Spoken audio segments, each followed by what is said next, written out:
했어요. 개강, 이제 학원을 처음에 개강해갖고. 그래서 이제 11월 달 첫 수업을 정했는데, 그때만 제가 얘기를 한 것으로 기억을 하거든요. 여러분들이 자격증을 따고 싶죠? 합격하고 싶죠? 그러면, 그러면 믿어야 되는데, 세 가지를 믿으면 돼요. 근데 이게 순위가 있어요, 이게. 세 가지를 믿으시면 합격을 한다고, 반드시. 이렇게 세 가지 있는데, 순위가 이렇게 1, 2, 3순위가 있다니까? 1순위로 일단 누굴 믿어야 돼요? 나를 믿어야 돼, 스스로를. 그러니까 지금 막 일을 잃을 수 있는데, 꽤 공부했잖아, 그렇죠? 근데 지금 해보니까 나만 모르는 것 같아, 느낌이. 예를 들어서. 머리가 텅 빈 것 같고 말이지. 하나도 안 되는 것 같고. 근데 그 생각 누구나 다 하는 생각이에요, 그 얘기는. 다 하는 거, 다른 사람도 잘하는 것 같아. 나만 못하는 것 같고, 나만 안 되는 것 같고, 못하니까. 근데 머리도 텅 빈 것 같아, 또. 한 거 없는 것 같고. 근데 그거는 누구나 다 그 생각해요. 근데 실제 공부를 하고 된 건데, 그냥 그렇게 느끼는 것 뿐이거든. 그러니까 그 생각 누구나 다 하는 건데, 이렇게 하면 안 돼요. 나 될 수 있을까, 이거? 나 안 될 것 같은데? 이러면 안 된다고. 그러니까 이렇게 거꾸로 이렇게 된다니까? 내가 누군데 못해, 이거를. 나 할 거야. 내가 누군데 못하겠어? 나는 해야 돼. 이렇게 하시면 되는데, 막 겁내하고 막 두려워하고, 나 이거 할 수 있을까? 이렇게 막 두려움에 떨잖아요. 그러면 더 안 돼, 공부가. 그러니까 차라리 그냥 마음 편하게 먹고, 막말로 이제, 내가 누군데 못하겠어, 이거를. 난 할 수 있어. 그게 마인드 컨트롤이라고 하잖아요, 그죠? 난 할 수 있다고 자꾸 생각하시면 그게 돼요, 진짜. 근데 여러분 스스로를 믿지 못하시면 누굴 믿겠냐고. 그죠? 일단 저로 스스로 믿으시는 게 제일 첫 번째야. 그러니까 절대 겁내지 말고, 그냥 뭐랄까, 당당한다, 그렇게. 그게 이제 제 얘기를 잠깐 얘기하면요. 저희 고등학교 때 교훈이 있었어요. 제가 고등학교 다닐 때. 그게 영어로 아이캔이었어요, 교훈이. 아이캔인데, 이제 왜 아침에 이제 학교 등교하잖아요. 그러면 교장님께서 서 계셔, 교문 옆에. 그러면 전교생이 다 인사를 하는 거야. 근데 이게 인사 구호가 아이캔이야. 이게. 근데 아침에 이제 또 담임이 들어오셔갖고 아침 종례잖아요. 아침 조회. 그때도 이제 반장이라서 격례 시키잖아요. 그게 구호가 또 아이캔이었다니까? 그 다음 끝나면 저녁 종례하잖아요. 이제 담임 또 들어오셔갖고. 그때도 인사가 아이캔이야. 그러니까 3번을 외치는 거야, 매일. 그러니까 그게 3년 내내 그렇게 하는 거지, 이제? 그러니까는 제가 생각할 때 지금도 참 그건 좋았다는 느낌이 들어요. 참 괜찮았다는 느낌이 드는 게, 그러니까 나는 할 수 있다는 뜻이잖아요. 그죠? 그러니까 그걸 심어주기 위해서 그랬던 것 같아, 애들한테. 난 이제 자부심을 먹고 자신감 주려고.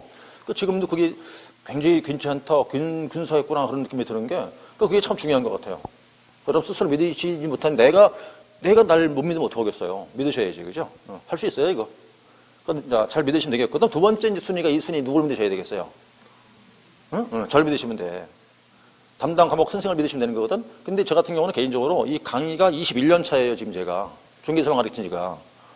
오래 했다는 게 잘했다는 얘기는 아닌데, 그만큼 이유가 있다는 얘기겠지, 그러니까. 오래 했다면 분명히 뭔가 이유가 있지 않겠어요, 그렇죠? 그게 만약에 이제 그야말로 여기 프로밖에는 못 써 있어요. 프로가 돼야 나라 살아남는 거지. 아마추어는 올 수도 없고, 금방 집에 가야 돼요. 그러니까 여기 그만큼 오래 했다는 건 이유가 있었다는 얘기라고요, 그게. 그럼 뭔가 있겠죠, 그렇죠? 그건 잘 믿고 따라오시면 된다, 이 말이에요. 그런데 세 번째 뭘 믿으시겠어요, 이제? 이 책이라든가 학원의 커리큘럼 믿는 거지. 계획을 믿는 것이겠고. 그러니까 먼저 여러분 스스로 믿으시고, 담당 선생을 믿으시고, 그 다음에 이제 학원의 커리큘럼과 이 책을 믿으시면 돼요. 그러면 손에 주는 게 자격증이에요. 이게 무슨 사법고시야, 이게? 아니에요. 우리가 할 만큼 정도 되는 거야, 이거. 물론 이제 노력도 해야 되겠고, 이제 시간도 걸리겠지만, 우리가 능히 할 만큼 정도의 어려움인 것이지, 그렇게 어려운 건 아니에요, 또. 그러니까 다 될 거니까 여러분들은 절대 걱정하지 말고, 겁내할 이유가 없어요. 그러니까 다 오래 따고 나가셔야 되는데, 그리고 이제 얼마 전에 신문 난 거 혹시 보신 적 있나요? 우리 시험이 이제 조만간 바뀔 예정이라고? 시험 요강이? 지금 국토부가 아마 연구 중에 있는 모양인데, 얼마 머지 않았으면 이제 상대평가를 하겠다는 거예요, 상대평가. 지금 절대평가잖아요, 그죠? 상대평가를 한다고 그러면 문제가 심각해져요. 그러면 평균이 60이 나와도 등수 안에 못 들면 떨어진다는 소리예요, 그 얘기는. 그럼 인원을 확 줄이겠죠, 이제. 그러니까 이건 예를 들어서 올해는 몇 명만 뽑겠다. 이렇게 해놓고 딱 인원수를 발표하는 거야. 그래 놓고는 등수 중에 잘라버리겠죠, 이렇게 이제. 그게 아주 예전에 상대평가를 한 적이 있었어요, 아주 예전에는. 그러다 이제 그게 초창기 때. 그 다음 이제 절대평가가 된 건데, 상대평가가 돼버리면 인원수가 뚝 떨어져요, 응시 인원수가. 어려울 테니까. 그리고, 난이도가 쭉 올라가겠죠, 또 시험 난이도가.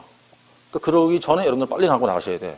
응? 그 시행 되기 전에 유예기간 줘도 그렇게 많이 안 줄 거란 말이에요, 그거는. 3, 4년 정도? 그렇게만 밖에 안 줄 것 같으니까 여러분들은 올해 다 따서 나가셔야 되지, 더 계시면 안 돼요, 여기. 그렇죠? 내년도에 이제 어디 오픈을 하면 연락을 하세요. 그럼 내가 난 하나 들고 갈게. 축하한다고. 개업식 같은데 이제, 그건 그렇게는 만나야 되는데, 이렇게 또 만나는 건 이게 뭔가, 그죠? 이렇게 만나지 말할 거 아니냐고, 그죠? 오픈하면 이제 이렇게 난 들고 갈 테니까 그렇게 만나야 되는데 이렇게 다시 이 자세에서 만나게 되는 건 좀, 그리고 오래 다 따서 나가셔야 돼. 상대 평가가 된다 그러든가 아니 2차가 주관식이었다. 그럼 그땐 문제가 심각해져요. 좀 이따 우리 내용 보겠지만 이제 그 우리 시험 자체가 법으로 따지면 그래요. 2차, 1차를 따로 하라고 돼 있고 2차 주관식을 원래 보라고 돼 있어요. 법에도. 근데 그렇게 안 하고 있는 것뿐이지 그냥. 그러니까 아마 그거 이제 머지않아 그렇게 될 것 같은데 여러분들 그렇게 되기 전에 빨리 따서 나가셔야 되지 더 계시면 안 된다 이거지. 언제 시행될지 그건 아무도 모른다고요. 물론 바로는 어렵죠. 유예기간 좀 주긴 준다 하더라도 그게 길게 안 줄 거란 말이에요. 그래서 여러분께서 이제 일단 올해 다 따갖고 나가셔갖고 내년도에 오픈을 하셔. 그래갖고 남양주 또 돈을 다 쓸어버려. 응? 돈을 다 긁어모아. 다 긁어모아갖고 그 돈을 이렇게 셀 수 없어. 모아서 해야 돼. 개수기를 세야 돼. 이게 돈 세는 기계 있잖아, 그거. 응? 그걸로 쓸 수 있게 해야 된다니까, 그쵸? 그러면 양님은 돈 셀 필요도 없어요. 은행에서 오면 돼. 은행에서 오잖아요, 그죠? 은행에서 왜 젊은 친구 둘이 이런 친구가 되면 시커먼 차 타고 온다고, 총 차고 이렇게. 돈 갖고 가야 되니까. 응? 그럴 정도 되겠죠, 그죠? 그러면 남양주 돈은 어디 있어? 다 우리 손에 들어있어, 이제. 그쵸? 자, 그런 희망을 가지고. 자, 이제 얼마 안 남았어요. 그래봤자 이제 6개월 남았어요, 딱. 시험 때까지, 그쵸? 자, 이제 그럼 이제 책을 보시면 임목부터 가볼게요. 이제 임목이라고 되어 있는데, 자, 근거법이라는 게 임목법이라고 되어 있고, 개념이 나와 있죠? 자, 임목법에 의해서 등기된 수목의 집단이라고 써놨어요. 자, 이제 아까 잠깐 말이에요.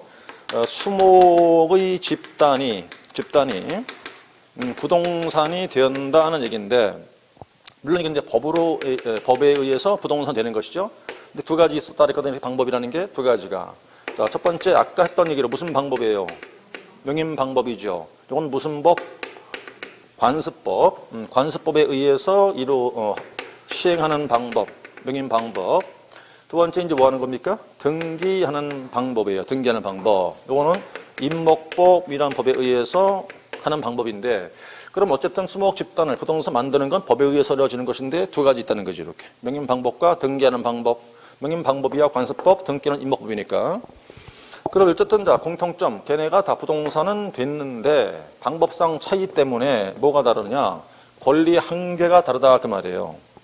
그럼 아까 설명드린 것처럼 요 위에 거는 뭐밖에 인정할 수 없다 그랬어요? 어떤 권리밖에? 소유권밖에 인정할 수 없다 그랬었죠.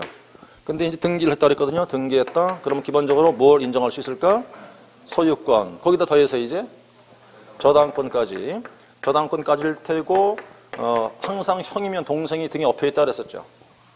그게 뭐라고 그랬어요? 가등기, 담보권도 인정이 될 것이고. 그 다음에 이제 앞에다가 뭐 이게 법정자를 쓰긴 써야겠지만 뭐까지도 법정지상권까지도 인정한다. 그 뜻이에요, 이렇게. 그래서 중개한 다음에 뭘 중개할까? 요 위에 거는 뭐만 중개한다? 소유권의 이전만. 요 밑에 거는요. 소유권의 이전, 그 다음 저당권, 가담권의 설정과 이전, 그 다음에 법정지상권의 이전. 이 뜻이었어요. 그렇죠? 중개한다는 게. 소유권의 이전, 그 다음에 저당권과 가담권이면 설정과 이전, 법정지상권이면 설정은 아니니까. 이전, 요 세 가지를 중개할 수 있다. 요 뜻이란 말이에요. 이렇게. 자, 그럼 지금부터 얘기하는 게 이제 임목 등기한 걸 말한다. 그 뜻이에요. 그래서, 그럴 때 법 이름은 임목법. 그래서 뭐 한 거다? 등기한 것. 세 번째, 범위. 임목 등기할 때는 수종, 나무 종류나 수량은 제한이 없다. 나무 수종, 수량 제한 없다. 나무 종류 다 된다. 숫자 제한 없다. 그 다음 임목 일필토지 전부에서 자라도 되고, 일부에 자라고 돼도 된다. 다 등기할 수 있다. 그 밑에 이제 그 요건이 뭐냐? 먼저 등록 원부에 등록이 돼야 되는데, 자, 그러므로 등기한다 이거죠. 이제 등기한다. 그랬더니만, 그 밑에 이제 소유권 보전 등기로 들어보시면, 기본적으로 두 가지라고 써 있군요. 소유권과 저당권이 인정된다고 써 있죠. 소유권과 저당권 인정할 수 있다고 그랬고, 요건 뒤에 나올 거고요. 그 다음에 이제 중요한 게 하나가, 임목인 경우는 말이에요. 임차권. 임목인 경우라면은, 임차권은 인정이 안 돼요. 안 돼요. 그런데 아까 공장 자단이면 임차권도 된다 그랬죠, 아까. 그죠? 그런데 임목이면 그거 안 돼요. 임차권은 이건 부정하는 거예요. 안 되는 거예요. 자, 그렇게 놓고 나서 이제 그 밑에 내려오시게 되면 두 번째 주의 표시 보니까 명인 방법 갖춘 수목의 집단은 요 위에 거죠, 아까 요 위에 거. 소유권의 대상은 되나? 뭐는 안 된다? 저당권은 대상이 되지 않는다는 점에서 임목과는 차이가 있다 이거죠. 같은 수목의 집단이었다 하더라도 방법상 차이 때문에 이런 권리 한계상 차이가 있다는 거잖아요, 그죠? 여기 차이가 있다 이 말이에요. 이렇게. 그다음에 밑에 이제 소유권 보전 등기 칸에 들어와서 주의 표시가 세 번째가 되겠죠. 토지 소유권 지상권의 처분의 효력, 임목에 영향을 미치지 아니한다. 토지와 별개니까, 임목 별개니까 그 얘기라고 되어 있어요. 그럼 이제 이 경우 이렇게 되는 거죠. 지금 토지에 대한 두 가지죠. 소유권과 지상권. 지상권이라는 것은 맨 뒤에 가서 뭐라고 표현돼 있어야 된다 그랬어요. 미치지 아니한다. 그죠? 미치지 아니한다라고 되어 있어야 된다. 앞잘 따서 소지는 안 미치는데 시험 나온 결과 만약에 미친다라고 문장이 써 있더라 이거예요. 그럼 그거는 틀렸다 이거죠. 이렇게. 그래서 이거 수업할 때 제가 어떻게 했었어요? 영화배우 소지섭이는 멀쩡하다 이랬죠. 그렇죠? 네? 네. 소지섭이는 멀쩡하다 그랬잖아요. 안 미쳤다고. 미치지 아니한다. 그러니까 이건 토지에 대한 소유권과 지상권이에요. 그럼 1%에서 말하면 뭐가 될까요? 지금 갑이라는 사람이 토지 소유자. 나무 심었어요. 임목 등기했죠. 이렇게. 자, 임목 됐어요. 그러면 이제 소유권이 원래 하나였다가 지금 두 개죠, 이제. 두 개잖아. 소유권이 두 개, 이렇게 두 개. 요거 하나, 요거 하나. 그러면 지금 둘 다 동일한 사람 주인이잖아, 지금 이 사람이. 그럼 토지를 팔았다고 쳐봐요. 팔았다고 쳐. 그럼 땅 주인이 을로 바뀔 거 아니겠어요? 그냥 그래도 임목은 계속 갑이 소유자 남아있겠죠, 이렇게. 그러니까 토지를 팔았다 하더라도 다시 말하면 토지 소유권을 처분해도 임목에 영향이 있다, 없다? 없다. 그 문정에 그게. 그 미치지 않는다는 거고, 그거는. 그다음 밑에 이제 그런데 밑에 들어오세요. 임목에 대한 저당권의 효력은 뭐라고 돼 있나요? 그 집안에는 미치는 게 아니에요. 지금 무슨 얘기냐면 여기서 주인이 갑이라는 사람인데 동일한 사람 소유자라고 이제 그럼 소유권이 하나, 두 개잖아, 소유권이. 근데 여기 임목만 갖고 은행 담보 넣고 돈을 빌려 썼네. 여기 뭐가 저당권이 설정되었다 이거죠. 돈 갚지 않아요. 돈 갚지 않으면 은행이라고 이해하시면 은행에서는 뭐를 경매를 집어넣겠어요? 뭐를? 토지를 아니면 임목만 아니면 둘 다? 임목만. 그러면 결 때 이 저당권의 효력이죠, 효력. 이 땅에는 미쳐 안 미쳐? 안 미치는 거지. 별개니까 완전하게. 그 뜻이라고. 그러니까 요 임목만 경매 나간다는 얘기니까. 그리고 그건 이제 집안에는 미치는 게 아니다. 그런데 그 밑에 자, 임목에 대한 저당권의 효력은 써놨죠, 그렇죠? 그 효력은 뭐라고 돼 있어요? 벌채된 임목도 미친대. 그래서 이제 여기는 임목의 문제예요. 임목의 문제에서 이렇게 그냥 짧게 이해하면 좋겠는데 저당권 그러잖아요. 그걸 완전히 이건 또라이야. 완전히 맛이 같다고 얘는. 항상 뒤에 가서 얘는 뭐라고 돼 있냐면 미친다라고 돼 있어야 돼. 미친다. 그러니까 완전히 진짜 또라이라고. 미쳤다고. 그럼 만약에 시험 나왔는데 마찬가지로 앞에가 임목의 저당권인데 뭐 미치지 아니한다 이렇게 써 있으면 이게 틀렸어요. 그러면 지금 이 뜻이거든요. 이 상태입니다. 그럼 일단 담보 넣고 돈 빌려왔겠죠, 이렇게 설정됐다는 거예요. 근데 나무를 이거를 잘랐다는 거예요, 이렇게 벌채했다네. 벌채했다는 얘기니까 토지하고 이렇게 분리가 되었다 그 말이겠죠, 이렇게 이제 토지하고 분리됐단 말이에요. 그럼 이 권리 한계가 어디까지 미치는 거냐 그 말이지. 어디까지다? 여기까지. 응? 여기까지. 그다음 이게 사과나무였네. 사과. 그럼 과일이 달렸겠죠, 그죠? 사과를 딱 땄거든. 여기도 미쳐. 여기까지 미친다고. 과일까지. 과실 그래 그거를. 응? 과실까지. 그러니까 한계가 계속 미친다는 소리죠. 그 말인 거고. 근데 지금 그 밑에 보니까 임목에 대한 저당권의 효력은 벌채된 데 미치게 되는데 다 봐요. 다만 벌채돼서 외부로 반출될 때는 안 미친다고 또 이게. 그러다 보니까 무슨 문제가 되냐. 이 경우 저당권자 사전에 경매권이 인정된다고 써놨죠.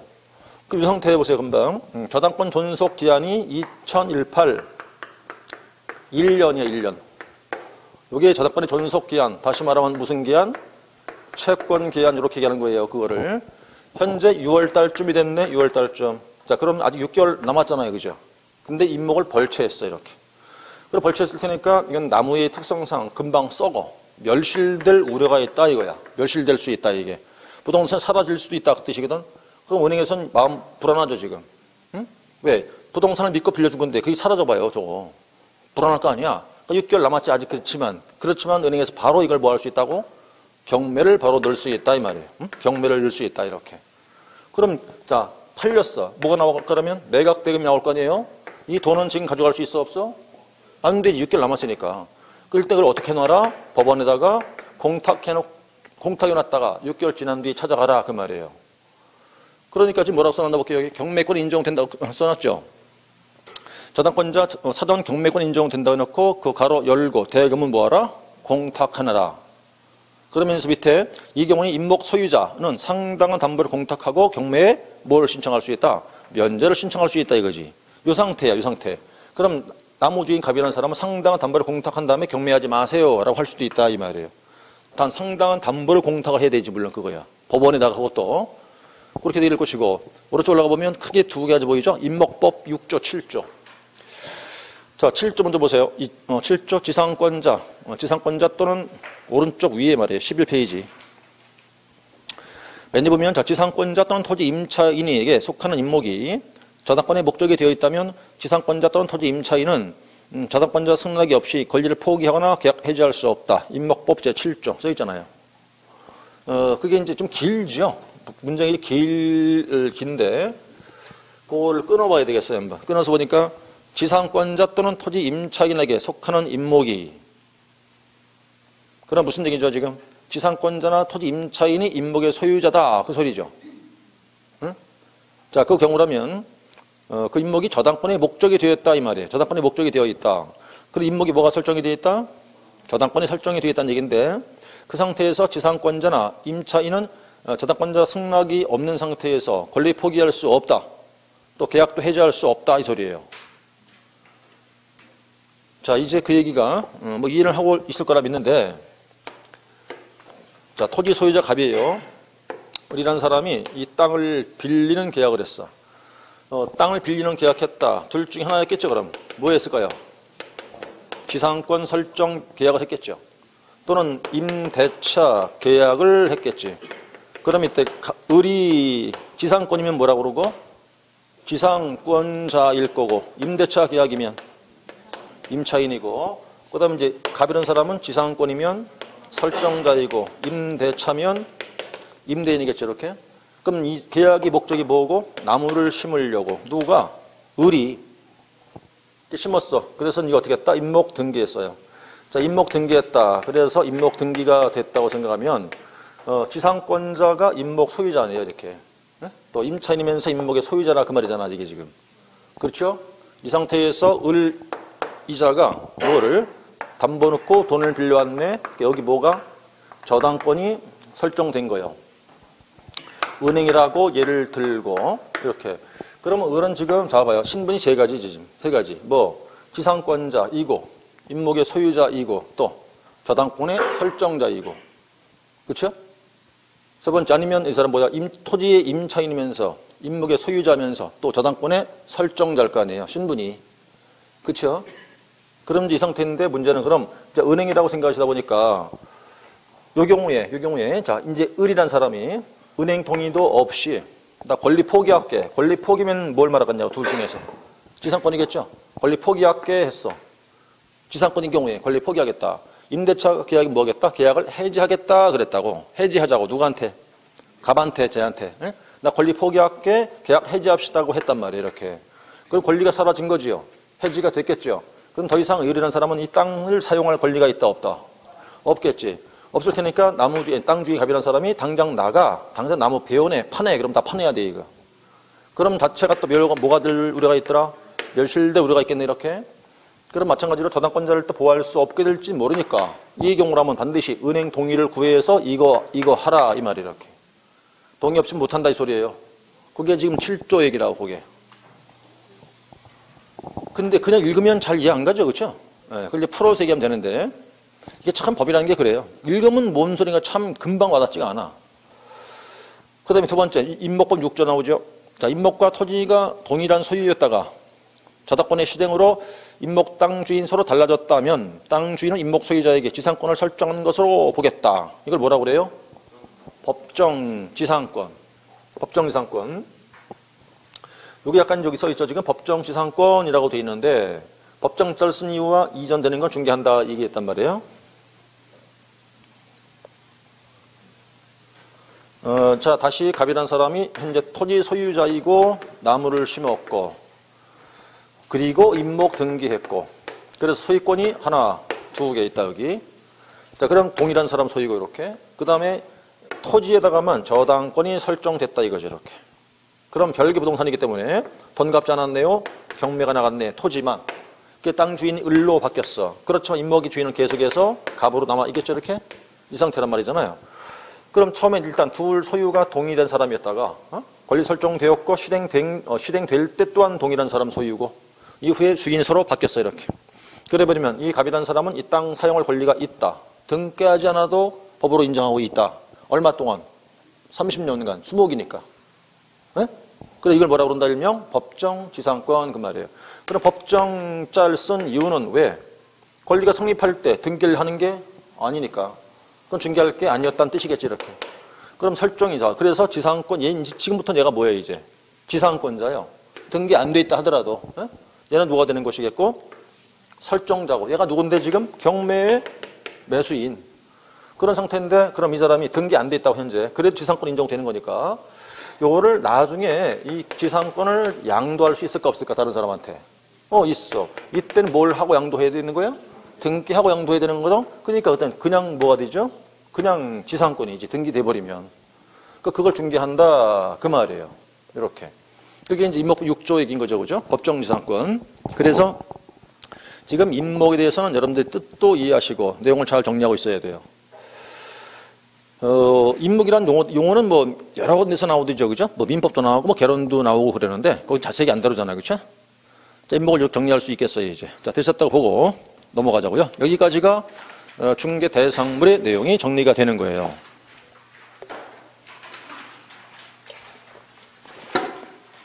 자, 그다음 넘어가시면 이제 자, 챕터 2 가세요. 챕터 2. 공인중개사 시험 제도와 교육 제도라고 써 있죠.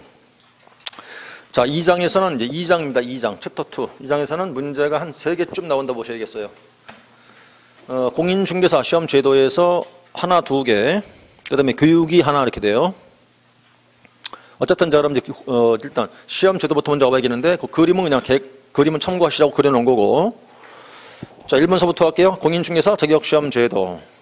일단 이건 뭐 내용 쉬운 단원이니까 자격시험은 누가 시행한답니까? 원칙이 네, 시도지사가 원칙적 시행권자죠. 오른쪽 올라가시면 예외가 또 있어요. 국장도 시행할 수가 있어요. 할 수 있는데 그 괄호 안에 보니까 국토부 장관이 시행할 때는 시험 정책심의위원회 의결을 거쳐서 할 수가 있죠. 이건 사전 의결이에요. 사전 의결. 둘 다 할 수 있다. 한데 국장이 할 때는 정책심의위원회 사전에 의결을 거친 다음에 시행할 수 있다. 실제 3번처럼 하고 있죠. 지금 위탁 시행되고 있어요. 위탁 시행하고 있다. 그래서 이제 뭐 현재 인력공단이 위탁되어 있다는 뜻이겠죠. 그 얘기고. 그다음 출제위원보이죠. 출제위원회라는 건 이제 뭐 학식과 경험 풍부한 자라고 써 있습니다만 1번과 3번은 보세요 한번.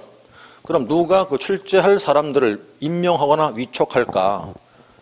첫 줄 끝에 보면 시험 시행 기관장이 임명 또는 위촉한다 써 있죠. 그러니까 이제 시도지사나 국장이라는 소리겠지. 그래서 이제 시험 시행 기관장이 임명 또는 위촉한다. 그다음 3번 동그라미 뭐 문제 유출했다 뭐 이런 뜻이 이해하면 돼요. 신뢰도를 현저히 저하시켰다. 그 위원이 그런 경우로 이해하면 되겠죠. 그럼 일정 기간 다시 위촉이 안 돼요. 그 세 번째 줄에 5년간 써 있죠. 5년간 다시 위촉할 수 없다. 뭐 문제 유출했다 뭐 그런 뜻이겠지 뭐 그거야. 5년간 안 된다는 얘기고. 여섯 번째 응시 자격 보시면 응시 자격이 써 있는데 박스 안에 이제 그 두 사람 보이잖아요. 그렇죠? 그 사람들을 우린 시험 볼 수 없는 사람들이죠. 그래서 자격이 취소되고 나서 3년 시험보다 컨닝하다 걸렸대요. 부정행위 그게 5년이에요. 그래서 그 사람들을 응시 결격자라고 해갖고 원래 있다가 자격증 자체가 취소됐다면 3년간 시험 볼 수 없다. 부정행위를 한 자면 5년간 시험 볼 수가 없는데 얘네들의 공통점도 있고 차이점도 있었어요. 우선 뭐 둘 다 그 기간 동안에 응시가 안 되죠. 그렇지만 차이점도 있더라 이거지. 자격증이 있다가 취소된 사람은 이 3년 기간만큼에는 중개업에 종사하는 것도 아예 안 돼요. 그러니까 아무것도 못하죠. 그러니까 시험도 볼 수 없고 아예 다른 업을 해야 돼요. 중개업 종사 안 되고. 그런데 부정행위한 자 5년은 시험이야 볼 수 없겠지만 그 5년 기간 동안만큼의 중개업에 종사하는 것은 된다 이 말이에요. 된다. 된다 뜻이니까 어떤 뜻일까? 가령 예를 들어서 말이에요. 법인인 경우에 임원이나 사원은 될 수 있을까 없을까? 5년 동안? 아니 뭐 우리가 배웠던 중개보조원은 될 수 있을까 없을까? 일단 시험이야 못 봐요. 시험 안 되지만 5년 동안만큼 임원이나 사원은 될 수 있을까 없을까?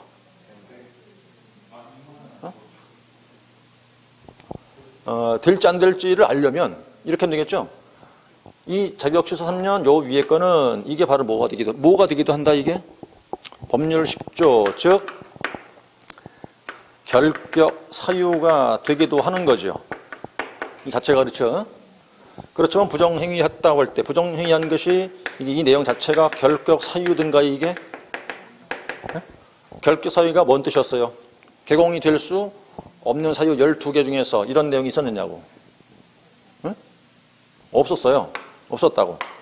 그럼 결격 사유에 그게 없네? 그럼 돼 못해? 할 수 있는 거지 그러니까. 응? 할 수 있단 말이에요. 이것도 될 수 있는 거고. 단 시험이 안 된다 그 말이지 이렇게 지금. 그 한마디인 거잖아요. 결격 사유에 해당하면 못하고 해당 안 하면 할 수 있는 거고 이렇게. 그 가능하다고 했잖아요. 이렇게. 가능하다고. 그러면 이게 이렇게 우리가 배웠을 텐데 우리가 등록 기준을 배울 때 이렇게 배운 바 있었어요. 그죠? 법인 걸 배울 때 법인 대표자 반드시 공인중개사 이해되고 대표를 빼고 얼마 이상 3분의 1 이상만 공인중개사가 되면 된다 그랬죠. 그럼 나머지가 3분의 2가 되는 인원들은 누구도 된다? 일반인도 된다 그랬잖아요. 그때. 그렇죠? 그러니까 일반 된다는 얘기거든. 그럼 이 사람들이 이렇게 됐다고 하더라도 임원은 될 수 있다 이 소리예요. 임원 갈 수 있다. 물론 그냥 갈 수는 없겠지. 지분을 넣어야겠지 물론. 그러니까 임원은 될 수 있다는 얘기니까 종사는 된다 그 말이지. 그럼 이 둘 외에는 시험은 다 안 된다 이 말이에요. 다 된다. 이제 두 사람 빼고는 안 돼요. 나머지는 다. 그러니까 이제 거기서 다만 2번에 부정행위 한 자는 언제부터인가를 주의하셔야 되겠어요. 그죠? 언제부터 5년간이다? 무효 처분일로부터 5년간이라고 해야 되는 거고. 그 나머지 이제 그 둘 외에는 누구나 시험은 다 볼 수가 있어요. 뭐 나이 제한, 국적 제한, 연령 제한 등이 다 아무것도 없죠. 학력 제한도 없고 시험은 다 볼 수 있더라. 그다음 이제 4번도 들어와서 응시원서와 더하기 수수료 써 있죠. 수수료 돈을 내라 이 소리죠. 돈 내라. 그럼 원칙은 지자체의 조례가 정한 수수료 써 있어요. 그건 이제 시험을 시도지사가 한다 그 뜻이죠. 그때는 시도 조례가 정한 수수료 돈을 내란 소리고 국장이 한다면 국장이 결정한 수수료일 테고요. 넘어가서 자 이제 14페이지 위에 실제는 3번처럼 하고 있는 거죠. 지금 위탁 시행되고 있으니까 그때는 위탁받은 자가 위탁한 자 승인을 얻어 결정한 수수료인데 위탁받은 자가 누구예요? 인력공단이겠죠. 인력공단. 위탁한 자는 시도지사를 말합니다. 인력공단에서 시도지사 승인을 얻어라 그 소리죠. 이제 그때 돈을 내란 소리고 돈 내란 소리고 돈을 냈어요. 그러다 시험을 안 보겠다. 그러면 수수료 도로 돌려준다고요. 반환한다. 반환. 돌려주는데 박스로 들어오시면 이제 리을과 미음 보자고요. 리을과 미음. 앞에가 7일 그럼 뒤에는 숫자가요. 60이라고 했었죠. 미음반 앞에가 11이면 뒤에는 50. 그거 왜 암기하시는 거예요? 7일 그럼 뒤에 60. 앞에가 10 그러면 뒤에는 50. 그냥 암기해 놓는 거고. 그 다음 5번에 시험 공고 나오죠. 공고. 구체적 공고가 시험 시행일 90일 전까지예요. 90일 전까지 공고한다. 그 다음에 이제 6번의 시험의 시기. 매년 1회 이상 시행한다고 써있죠. 1회 이상 시행한다. 이상이니까 한 번 더 할 수도 있다 그 소리예요. 그러니까 이제 우리 시험 역사상 15회 시험 때 2번을 본 적이 있어요. 딱 한 번만. 앞으로 그럴 일은 없는데 실제 2번 본 적이 있었어요. 그 다음 7번에 시험 방법 나왔었죠? 시험 방법인데 이건 뭐 참고 정도 하자고요. 구분 시행 써 있잖아요. 그죠? 우리 지금 현재 법에 이렇게 돼 있다는 거예요. 구분 시행하라고. 그러면 1차, 2차를 나눠서 시행하라 그 소리예요. 법에서는. 구분 시행하는 건데 이제 물론 동시에 할 수도 있겠지만 뜻은 1차 먼저 시험 봐라. 그 다음에 이제 합격자 한해서 2차를 다시 봐라 이 소리예요. 근데 이게 이제 그리고 이제 밑에 방법 보시면 1차는 선택을 원칙으로 한다. 객관식. 근데 2차는 논문을 원칙으로 하래요. 논문 원칙. 그러면서 이제 뭐 선택형 등을 가미할 수 있는데 일단 1차는 객관식이라는 뜻이고 2차는 주관식으로 봐라 이 소리예요. 현행법상 우리 자격증의 규정이. 근데 이게 우리가만 그런 것이 아니라 모든 국가 공인 자격증들은 다 이렇게 하는 거예요. 1차 따로 2차 따로 하는 거예요. 그리고 1차는 객관식, 2차는 다 주관식이에요. 이제 국토부 자격증이 우리 거 말고 또 하나 있어요. 주택관리사. 주택관리사 들어본 적 있어요? 그 주택관리사 시험도 2차는 주관식이에요. 근데 그건 다만 단답형 이렇게 가로놓기 이런 거지, 뭐 그건데, 막 작물 쓰는 게 아니고 그거는. 근데 어쨌든 2차는 주관식이야, 그거는. 그게 이제 얼마 안 됐어요, 주관식 된 지가. 근데 그건 뭐 가로놓기라든가 이제 OX 이렇게 이제 하는 걸로 만들어 놨는데, 이제 그게 국토부 자격증이라고요. 우리 거 국토부니까. 그럼 지금 보니까 우리 자격증 시험이라는 게 공인중개사가 지금 29회를 앞두고 있지만 한 번도 그렇게 한 적이 없죠. 하루에 시험을 다 봤지. 100% 다 객관식으로 보는 거니까. 근데 지금 만약에 2차를 주관식으로 볼지도 모른다 이 말이에요. 법인 이렇게 있으니까 지금. 그러면 아까 잠깐 얘기한 것 같은데 지금 상대평가로 한다 그러잖아요 또. 곧 한다고 하잖아 상대평가로. 그러면서 2차 주관식으로 하겠다 잃어버리면 그땐 진짜 아닌 게 아니라 이제 뭐 그 응시 숫자, 근데 지금 왜 이렇게 우리 시험이 그러면 하루에 다 하면서 이제 다 객관식일까? 인원수가 어마어마하게 많아서 그래요. 응시 인원수가. 약 13만 정도 응시를 해, 매해. 13만 정도가. 그러니까 이렇게 많은 경우 수는 없어요. 수능 시험 빼고. 그러니까 수능 시험 다음으로 많은 게 우리 시험이에요. 응시 그 숫자가 제일 많은 게. 그런 자격증 시험은 없다니까요? 우리 이렇게 유일해. 그러니까 이제 그게 이렇게 할 수밖에 없었던 건데, 앞으로는 그러니까 너무 많은 인원이 나왔어요. 우리가 이제 배출된 인원이. 어마어마하게 많다고. 그러니까 정부에서, 야, 이게 너무 많다? 뭐 안 되겠는데 이거? 좀 인원수를 줄여야 되겠네? 라고 생각하고 있는 거야, 지금. 너무 많이 나왔다 보니까. 그래서 이제, 그러면 어떻게 돼요, 이제? 상대평가하고, 2차 주관식으로 하고, 인원수를 자르고. 그러면 뭐, 이제 응시를 뚝 떨어지겠지, 이제. 응시할 꿈을 못 꿀 테니까. 그래서 아까 얘기했던 여러분들은 그러기 전에 빨리 돼서 나가야 되지. 그리 시행되는 순간부터 아주, 정말 이거는, 보통으로 온 게 아니게 되는 거예요. 제가 이제 그 일주일에 월요일하고 토요일 날, 자격증 이제 중개사원이고 행정사란 이제 강의를 해요. 월요일은 이제 에듀일 가서 촬영하고 토요일은 종로에서 수업하는데, 그거는 이제 뭐냐면, 이제 행정안전부, 행안부, 자격증인데, 그거는 2차가 다 주관식이에요. 1차가 3과목인데, 25문항씩이야. 25개. 그게 이제 우리 거랑 하나가 겹쳐. 민법이 거기 들어가, 민법. 1차가 민법 총칙, 행정법, 행정학인데, 그건 이제 20개, 25개 객관식이에요. 근데 2차가 4과목이에요. 그건 다 100% 주관식이야. 다 그건 써야 되는 거야, 다. 제가 이제 맡은 게 2차 과목이 하나인데, 이제 과목당 50분을 줘요. 50분. 두 과목 다 100분을 주는데, 50분에 4문제를 쓰는 거예요, 이렇게. 그러니까 이제 1년에 딱 한 번 시험 봐요. 1차가 5월달, 이달 마지막 주에 봐. 2차가 10월달에 본다고. 근데 300명밖에 안 뽑아, 1년에. 그냥 3만, 4만 응시를 해, 그 시험은. 3, 4만 정도 응시하는 건데, 그 시험을 보는 사람들의 7, 80%가 중개를 하는 사람이거나, 우리가 막 딴 사람들이에요. 한 7, 80%가 이제 현재 업을 하고 있거나, 중개업 하고 있거나, 우리가 따서 막 다시 이렇게 하는 사람들이 거의 주류를 이루어요. 그 사람들은 이제 목적이 하나밖에 없는 거야. 같이 하려고 그러지. 2개 다 따갖고. 같이 하려고 이렇게 할 목적인데, 그건 꽤 수입이 되는 거예요, 그것도. 만만치 않아요, 그것도. 어려워서 그렇지, 그게 물론. 그러니까 이제 그게 주로 하는 일이 뭐냐면, 이제 이런 걸 주로 하는 거예요. 그럼 이제 외국인들이면 우리나라 귀하죠, 귀하. 비자 뭐 내고 그런 거 있잖아. 그걸 다 대행해 준다고. 그런 거 대행해 주고, 그 다음에 이제 뭐 음주운전 했어요, 음주운전. 면허 취소됐죠? 그럼 이의 신청하잖아, 그런 거. 행정심판 같은 거잖아. 그걸 다 대행해 주는 거고.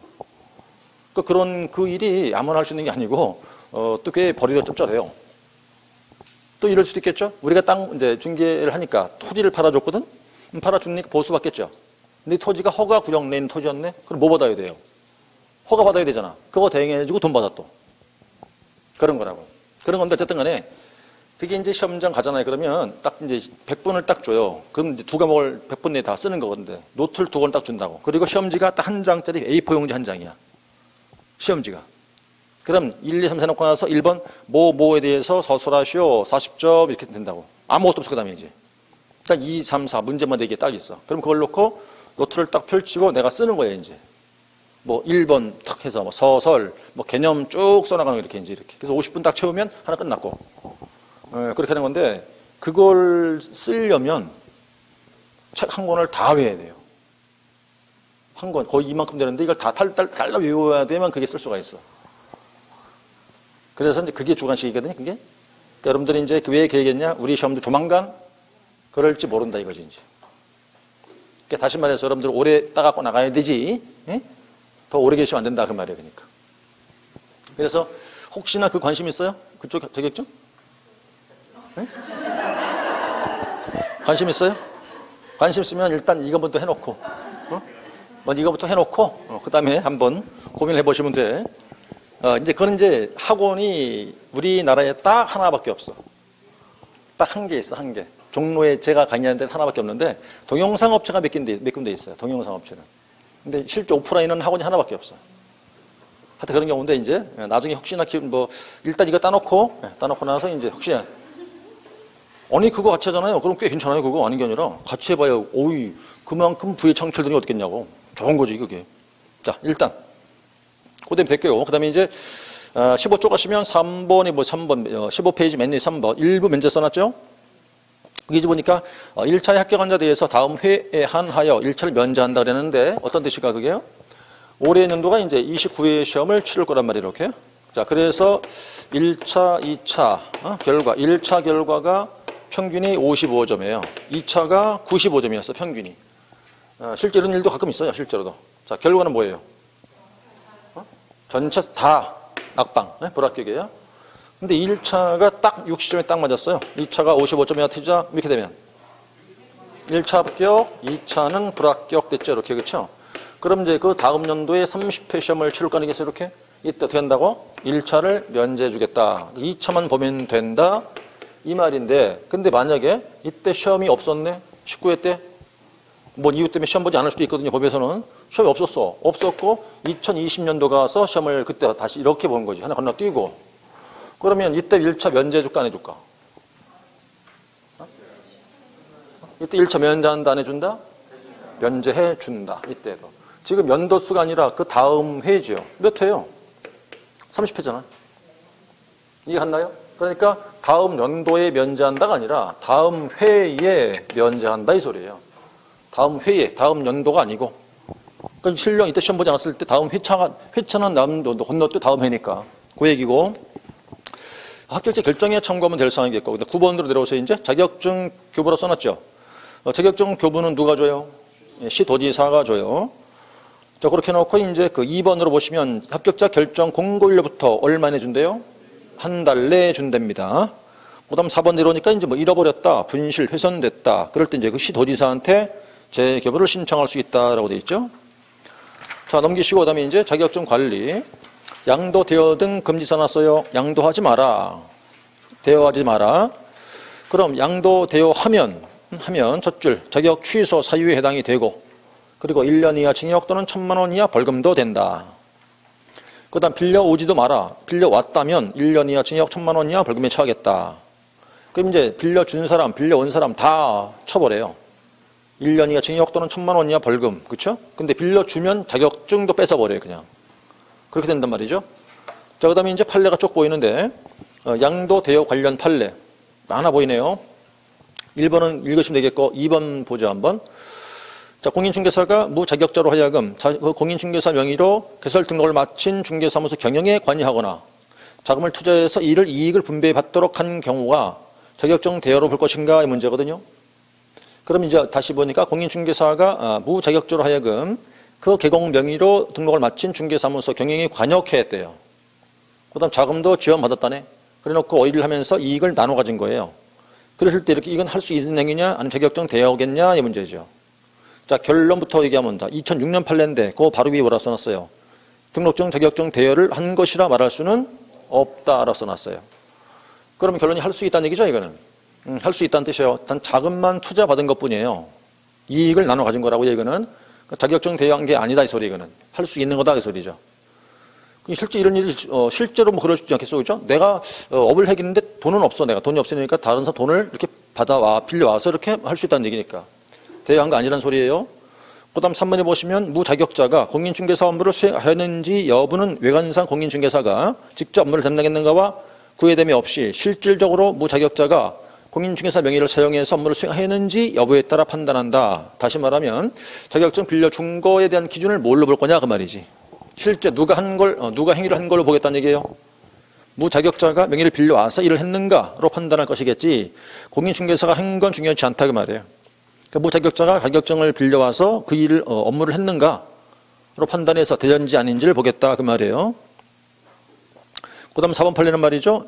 거기서 진한 글씨 보세요. 무자격자가 성사시킨 거래에 관해서 무자격자가 거래 계약을 체결해줬다. 그래서 작성된 계약서에다가 공인중개사가 인감만 날인했대요.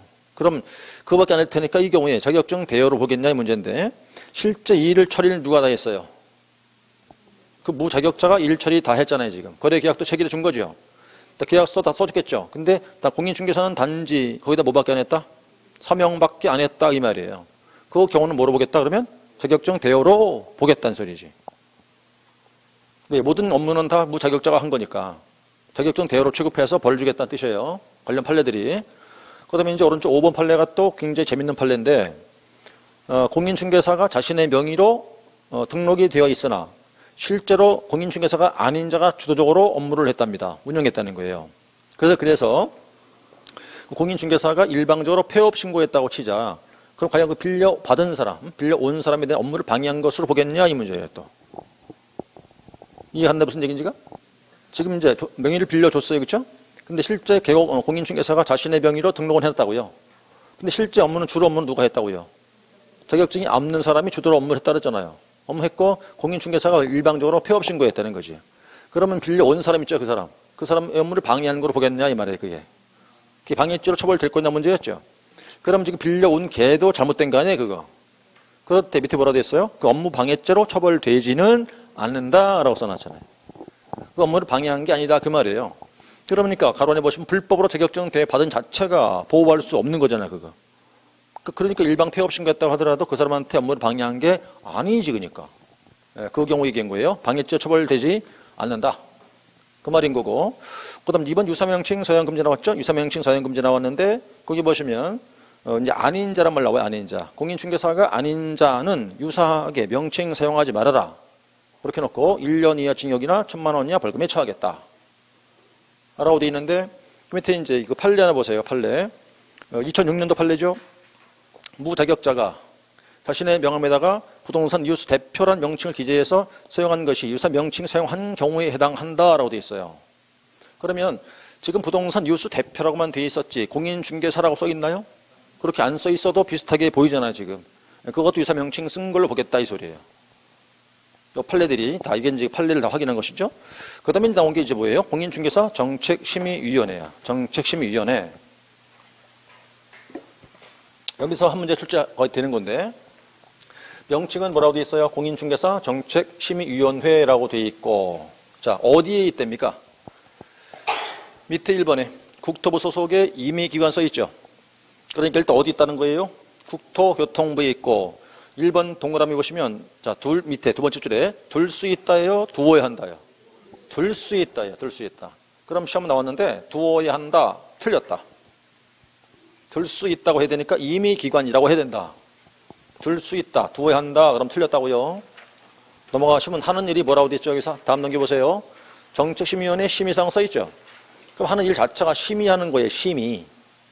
자, 뭘 심의하느냐 그 외우셔야 돼요. 거기 외우게 해놨죠 제가? 앞잘 땄었죠? 시, 욕, 변선 외우시는 거라고요. 그래서 이렇게 설명드렸었죠. 고기가 시였어. 고기 육자인데 못 먹어. 변소에 갖다가 버리는 거야. 시, 욕, 변선. 시자가 뭐예요? 시험 등 자격 취득에 대한 사항이고, 육자가 중개업의 육성, 변자가 보수, 변경, 손자가 손해배상 책임 보장 관한 사항. 그거 암기하셔야 돼요. 중요한 거예요. 심의사항 그거 외워놓으셔야 돼. 심의사항이라는 게 앞잘 따서 시, 육, 변선 외우시고, 그 다음에 밑에 2번 동그라미 심의사항의 구속력. 심의위원회에서 공인중개사 자격 취득에 대한 사항을 정했다면 시도지사는 이에 따라야 한다라고 돼 있잖아요. 그럼 그 심의사항 넷 중에서 뭐만 그렇다고? 시험에 대한 사항만. 거기요. 시험에 대해서 자격 취득에 대한 사항은 그런 거예요. 시, 육, 변선 4개 다를 따라가라 그 말이 아니고, 그 시, 육, 변선 중에서 시자 있잖아. 시자. 시험 등 자격 취득에 대한 사항만을 정했을 때 그걸 따라가야 돼요. 4개 다가 아니죠. 그러니까 심의사항 전체를 다 따라가란 말이 아니고 자격 취득에 대한 사항만 따라가라는 얘기입니다.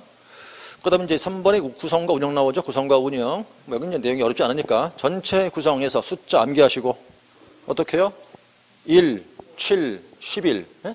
숫자 1, 7, 11. 그걸 암기 그냥 외우셔야 돼. 그거. 1, 7, 11. 그 다음 위원장이 누구예요? 국토부 제1차관. 제1차관. 기억하셔야 되고 그것도. 자, 위원장 그러면 국토부 제1차관이 위원장이 되는 것이고 그 다음 위원들은 누가 임명 또는 위촉한다고 되어 있어요? 우리는 국토부 장관이잖아요. 그렇죠? 3번 위원에 써 있어요. 위원들은 국토부 장관이 임명하거나 위촉한다라고 되어 있다고. 어떤 사람들인가 보니까 이제 거기서 왼쪽에 보세요. 일단 누구? 공무원 몇 급? 4급. 그 다음 두 번째 학식자. 세 번째가 변회부서. 그 다음 추천자 내부류. 그 다음 이제 학식자라는 사람은 학식과 경험 풍부한 사람이라는 뜻이겠고 변회부서. 변자가 뭐겠어요? 변호사. 회자가 회계사. 부자가 부교수. 소자가 소비자단체 임직원이에요. 그래서 앞자를 딴 거든 거는 변회부서. 그 다음 추천자 셋이 있죠. 어디에서? 6번. 협회에서. 7번은요. 우리 시험 위탁 받은 기관이니까 인력공단이라는 뜻이겠지. 인력공단. 그 다음에 비영리 민간단체에서 추천한 사람. 뭐 내부류에 그러니까 공무원 급수기하시고 4급. 학식자, 그 다음 변회부서 추천자들로 구성된다 이거지. 거기서 1번 빼고 자 번호가 지금 보니까 1, 2, 3, 4, 5, 6, 7, 8 아니에요. 그럼 오른쪽으로 가볼게요. 니은 오른쪽 19초 페이지 맨 위에 니은 임기인데 몇 번부터 몇 번까지만? 2에서 8까지만 임기가 2년이에요. 그럼 자 첫 번째 위원장이 누구예요? 제1차관이죠. 그럼 위원장 임기 있다 없다? 없다. 그 다음 위원회 1번 위원이 누구죠 지금? 공무원이에요. 그 사람도 임기 있다 없다? 없다. 그러면 공무원이 아닌 위원만 임기가 있는 거예요. 공무원이 아닌 위원만. 꼭 기억해야 돼요. 공무원 빼고 공무원이 아닌 사람만 임기가 2년이다. 라고 된 거예요. 그 다음 4 간사 보이죠? 간사 한 명 둡니다. 누가 지명한다고? 위원장이 국토부 공무원 중 지명이고 이번에 운영서 있죠? 자, 위는 운영인데 1번은 그걸 뭐라고 그래요? 이거를 정족수 통이겠죠. 정족수라고. 그걸 뭐라고 그럴까요? 회의를 열 수 있다. 개의 정족수와 결정한다. 의결 정족수. 그건 그 용어는 뭐 어딘지 정족수가 어디냐 다 어떤 회의나 마찬가지니까. 보통 정족수라고 그렇게 얘기하는 거예요. 정확한 숫자, 정족수. 될 수 있는 숫자. 개의와 의결 정족수라고 되어 있고. 그 다음에 이제 밑에 내려오시면 자, 읽어보시다가 4번에 보시죠. 위원장 직무에서 읽어보되 3번 하나 보세요. 자, 위원장 회의를 할 때 미리 소집을 할 통보를 해줘야 돼요. 통보라고 되어 있는데 첫 줄 끝에 있었죠. 언제까지래요? 회의 개최 7일 전 통지하라. 다만 그 바로 밑에네요. 다만 긴급한 경우다. 그럼 세 번째 줄 끝에 언제까지? 개최 전날까지.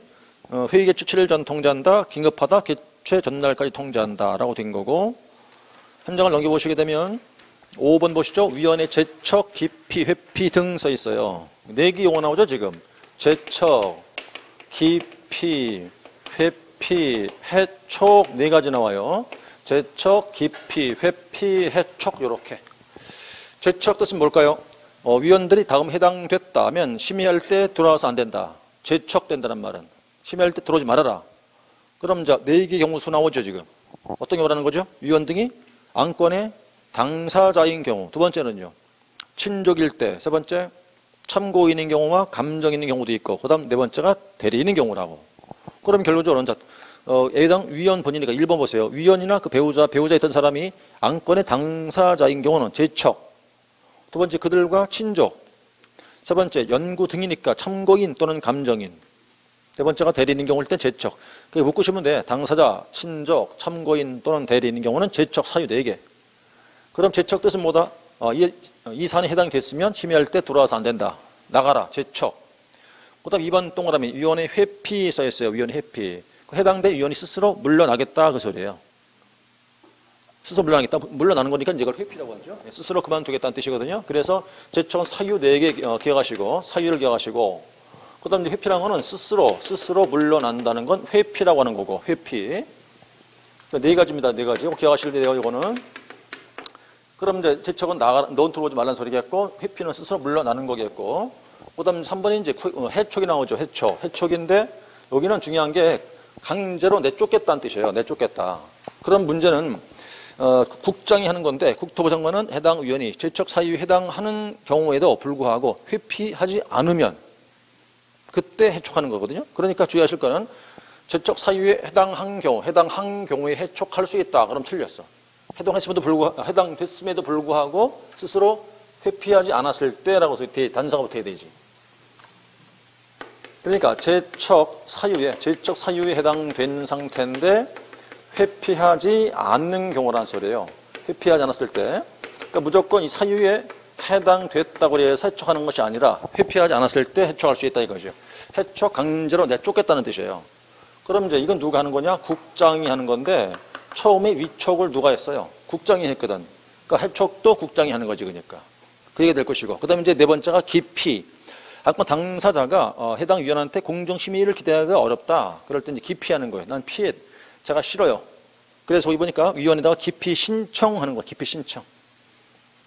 그래서 이거는 이제 기피 신청이니까 기피라는 이야기는 신청을 해서 피하겠다는 뜻이죠. 그래서 네 가지예요. 제척, 기피, 회피, 해촉. 제청 사유 네 가지. 당사자, 그 다음에 친족, 참고인, 대리인인 경우. 심할 때 돌아서 안 된다. 회피는 스스로 물러나겠다는 거를 회피. 해촉이라는 거는 사유에 해당됐음에도 불구하고 회피 안 했을 때 강제로 내보내겠다. 국장이 하는 거고. 기피는 내가 안건 받는 심의를 받는 사람들이 피하는 거죠, 이제. 그건 기피 신청해서 한다는 얘기예요. 용어 뜻을 좀 아시면 돼요. 자, 이렇게 해서 이제 네 가지 정리가 되었겠고, 오늘은 여기까지 하시고, 3번 교육제도부터는 뭐 다음 주 넘기시면 되겠죠, 이제? 자, 그렇게 해놓고 아까 설명드린 것처럼 여기까지 해서 한 10개 정도에서 문제를 만들어서 다음 주에 오시자마자 풀어볼 텐데, 한 15분 정도만 일찍 오세요, 한번. 다음 주부터는요. 조금만 일찍 오시라면 한 10분 이상 올라오시면. 그러면 오늘 배운 범위에서만 한 10개 정도 이렇게 문제를 풀어보고 나서 해설을 나눠 드릴 테니까 받아서 이제 복습을 하시면 되겠어요. 그렇죠? 그러면 문제를 푸시려면 오늘 복습이 좀 돼줘야겠죠? 그렇죠? 예, 그리고 지금 자세히 이제 요약하다 보니까 어떤 세부 사항들은 이제 3, 4월 했던 동영상을 보시면 더 정확히 알 수 있을 거고. 자, 그래서 우리가 오늘부터 출발해서 6월 말까지인데 이제 이론 총 정리하는 시간이에요. 자, 정리를 잘 하셔야 7월 문제를 쉽게 풀 수 있겠죠. 그렇죠? 자, 수고 많으셨고요. 복습을 꼭 하시기 바라고, 다음 주에 문제 푸시기 바라고, 좀 일찍 오시면 되겠죠? 자, 수고하셨고, 다음 주에 가겠습니다. 자, 마치겠습니다.